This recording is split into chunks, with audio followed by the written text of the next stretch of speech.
Mado.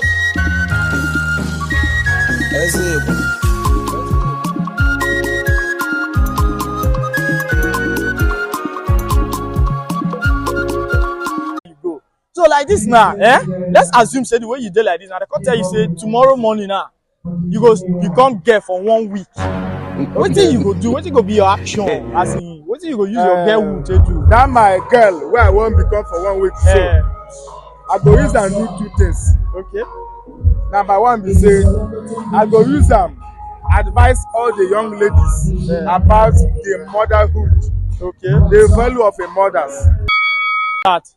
I am here with Mr. Integrity Mobile Enterprise. Mr. Integrity Mobile Enterprise. When you hear the name, so should be you confirm something. Oh yeah, now let's go to the show.